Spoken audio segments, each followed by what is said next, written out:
an affair with the studio exec went wrong and she died by suicide, and Brad died exactly the same. So they have a 6 a.m. call for crew the next day, and the boys have to go out tonight and dig up a body. And I'm like, Dean's gonna be so tired.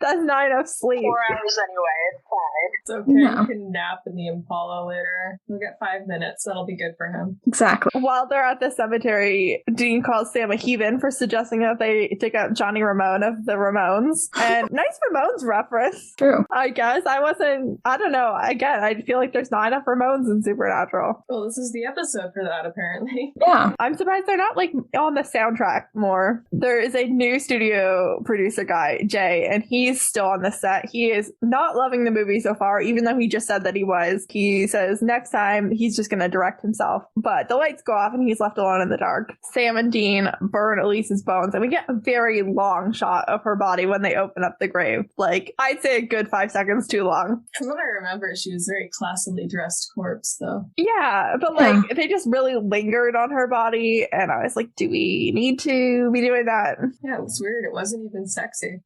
No, she's been dead for 75 years. They couldn't even exploit this woman. I know, right? Like, what's the point? She said 5 seconds. But they are burning her bones, and producer guy Jay sees a dude on the set, and his face has been chopped the hell up, and a fan turns on, and he is dragged into it. So I know what happened to that guy's face. Yeah. We can just infer that guy also suffered a similar fate. We then get the trailer for the movie that they're filming, Hellhaisers 2: The Reckoning. And the directors have also directed some other movies, which they supplement with shots from season 1 of Supernatural. So one of the movies is The Scarecrow, and they show a shot from Scarecrow. Another one's The Monster Truck, and they show the racist truck from Route 666, which is great. It's a nice little touch. Yeah. I can't believe this episode is real. I love it. Sam and Dean are back on set where the scene is being investigated / cleaned, and Sam says that one of the other deaths was an electrician, Billy Beard, who also had a run-in with a giant fan back in 66. And Dean's like, ghosts don't usually tag team, like, unless they died together. They don't usually, show up at the same time. And production is being shut down for a couple of days while the authorities are investigating Jay's death, and, like, that's gonna cost the studio. They're not gonna be happy about that, but that's how the law works. Nice to see the authorities are investigating something for once. And Sam and Dean don't seem to, like, trash the crime scene. They seem to respect, they're on the correct side of the caution tape. We don't see them walk through the crime scene. I was very impressed. Are they okay? I just think they're already so infiltrated in the surroundings that they just didn't need to, which is nice. Dean is going to go find out where Billy Beard is buried, and Sam's watching the dailies again, and Dean comes back and he's like, yeah, that guy got cremated, so I don't know. And Sam's like, I don't know either. Maybe the ghosts just think that this movie sucks. I've been watching it for 6 hours and it's pretty bad. I have to agree. Yeah. It does look pretty bad. But I think it's supposed to be like that. Like that's the genre, like, of like a Hellhaisers 2 is like bad horror movie. But it's what we love about it, honestly. I actually love it.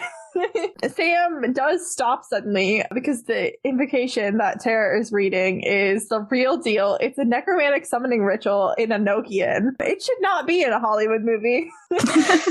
It's also really interesting on Enochian, for reasons I guess you open into, but... Yeah, I know. I was like, Enochian.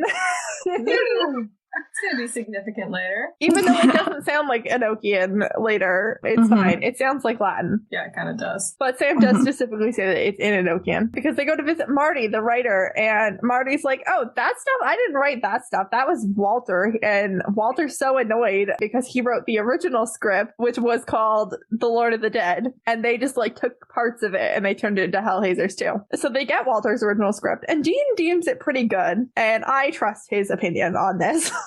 Because he is our resident movie buff in the world of Supernatural, and if he says it's pretty good, I believe him. Sam says, yeah, it is good, I guess, but it also reads like a textbook on how to summon ghosts and control them. And I'm like, that's kind of sad. Like, this guy could have been a hunter. Like, he could have been out here doing shit, and instead he's out here killing people because they didn't make his movie. Like, he could have done something useful with all of this knowledge that he has acquired somehow. Just turn it into a book. Yeah. I mean, the publishing industry has its own issues, but at least you'll kind of like get to keep the book. Exactly. Yeah. Or just like quit all of that and become like a Bobby. Like start dishing out all this information you're apparently really good at finding. Oh my gosh, like this is one of the villains whose motivations I understand the most. Like, how could you do that to his script? But also he could have just not killed people about it.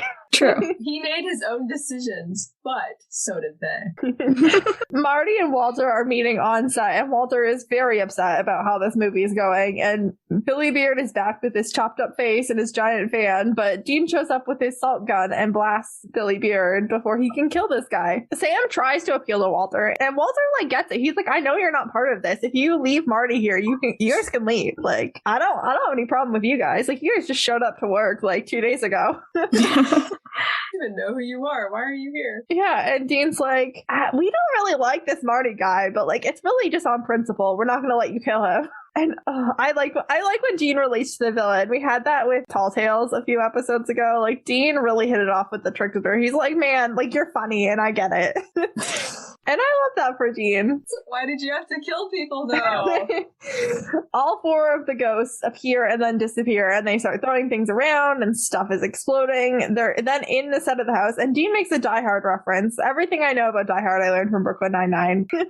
Same. But that was a Die Hard reference. Sam uses the camera on his little 2007 Motorola Verizon Wireless Moto Q to see ghosts, and that is the height of 2006 technology. It was a Verizon Wireless exclusive. It ran Microsoft Windows Mobile 5.0. This thing had Bluetooth, Yahoo, and Hotmail. Oh my goodness. Audio and video and password authentication. I found the release announcement for this phone. Oh my gosh, you did so much research. I'm so happy. It was released on May 31st, 2006. KJ was ready.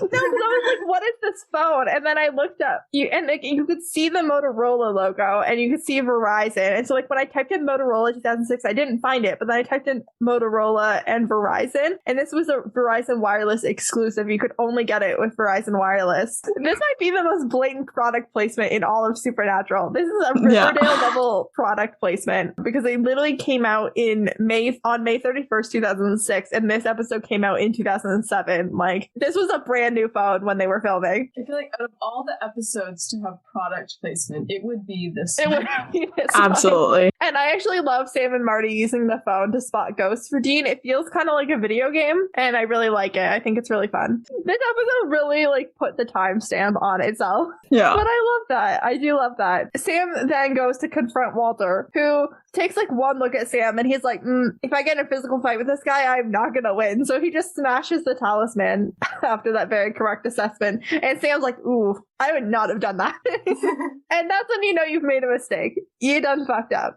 Sam's like, ghosts are not super happy that you brought them back and forced them to murder people. And sure enough, they immediately start ripping Walter apart. And then Sam and Dean don't do anything. I've been listening to old episodes of Monster of the Week, and this is part of a trend in season 2 where they save the people, but they don't hunt the things. And they just leave mostly it's ghosts, unresolved. Like, they're just still there, and they just trust that they're not gonna hurt anybody else. Like playthings, right? That was another one that they did that. Kind of also Andy in Simon Said. Like, they don't have any guarantee Andy's not gonna kill anybody. I mean, our Andy. baby Andy would never, but Sam and Dean don't know that. Even the trickster, like, they thought that they did and they didn't. Like, it's just really been a season where they don't always kill the thing that they came to kill. And you know what? That's fine. I'm sure these ghosts actually won't kill anybody else. Because, you know, for like some of them, like for Elise, like she didn't kill anybody for 75 years. She's probably fine. She'll probably go back to rest. Probably, yeah. She deserves it. Imagining her, like, killing Walter with her perfectly manicured 1930s hands, and it's weirdly happy. Also, this reminded me of the last time we saw someone controlling something to kill people, which was in Faith with the Reaper. Once, I think her name was Sue or something.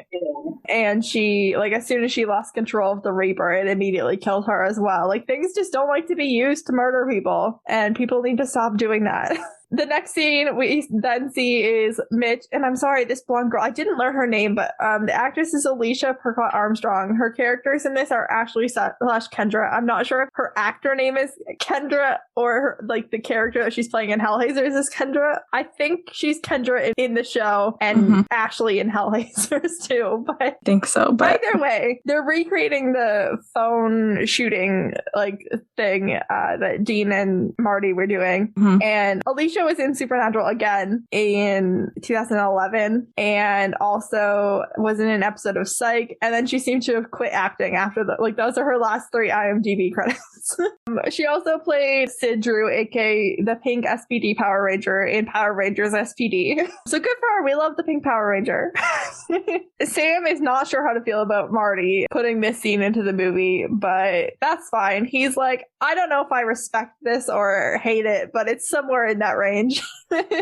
And Dean fulfills a lifelong fantasy of screwing Tara eventually. And you know what? Good for Dean.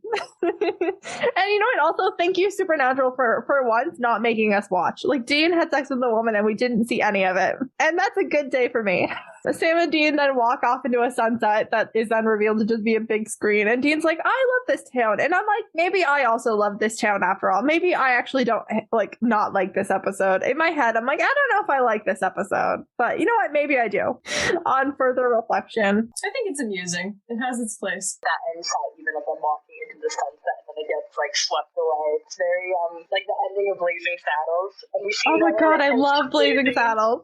Right? And we see another reference to Blazing Saddles way in season. The fourth wall break. I love that shot. It was great. And that's kind of where the episode ends. So we're going to get right into our weekly segments and panels. And we're going to start with total death count. This week we saw 3 deaths, Brad, Jay, and Walter, bringing our on-screen total to 187. And the on and off-screen total for this episode was 7, because it was those 3 plus the 4 original. And so the on and off-screen total is 1,310 plus. Great. We also tried to assign MVP of the week. So let's see who everyone would like to nominate as this week's most valuable person. And let's start with Jen. Dean, he was just one hell of a PA this entire time. Like, good for him on having fun and solving the case. 2 for 1. Oh, yeah. Good, Dean. Meredith, how about you?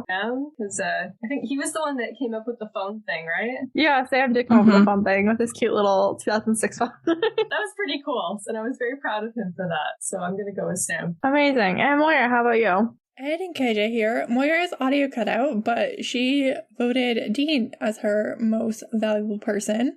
I was going to split mine 50-50 between the boys because I think they both provided really helpful information in different ways. But since we had 2 for Dean and 1 for Sam, I'm just going to go Sam so that it's even. Yeah. There we go. He did some of the more like serious hunting stuff, but Dean got to like interact with people and I think that was good for him. But I'm just going to go with Sam to keep it even. Bechdel test. I am conflicted about this Bechdel test because I don't think that this episode of Supernatural passed the Bechdel test. I think Hellhaisers 2 passed the Bechdel test. Movie is doing better than the actual show. Yeah. Because there's 2 characters, Ashley and Wendy, played by, I guess, Kendra and Tara. And they talk about, like, how the ghost, like, summoning happened and how it works and, like, do the ghost summoning together and whatever. But we only see Ashley / Kendra acting. She doesn't talk off the set, like, really at all. So then Tara's the only one who actually, like, interacts with characters side of acting. But you know what? I guess I'm still going to count it. Hellhaisers 2 passes, and I guess that happened in Supernatural this week. So, kind of, yes. Yeah. We need to take what we can get at this point. At this point, yeah, I think we just need it to up the count a little bit. So let's do highlight and lowlight, and let's start with Meredith. Highlight was the trailer in the middle of the episode. I thought that was so funny and random. Lowlight, Walter's script getting massacred. That was sad. And, you know, as I think most of us are writers here, so it's very painful. Moira, do you have a highlight and a lowlight? And KJ back again, and Moira's audio just got eaten in this episode, so I'm going to be in and out a couple of times. And Moira's highlight was Terrence Coombs, the actor. He was great. Love it. Me too. I was like, oh my god, look, he's here. Before he even had a line. Like, I think he was just like in the background of one of Tara's shots. And I was like, oh my god, look at him. I love that boy. Yeah. And Jen, how about you? I'm gonna say my low light was kind of in the beginning of the episode where Dean was sort of hinting that maybe they should take a break from hunting just because of everything that happened in in the previous episode in Heart with Madison and Sam. And I was like, oh, that was a rough episode. I do feel bad for Sam on that. And then Sam just saying like, oh, I want to work.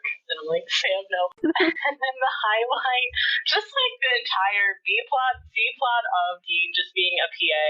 I love that so much. I think probably one of the best parts is that he's saying to Sam at some point, like, oh, it's like I'm part of the team. I like that. And I'm like, good for you, buddy.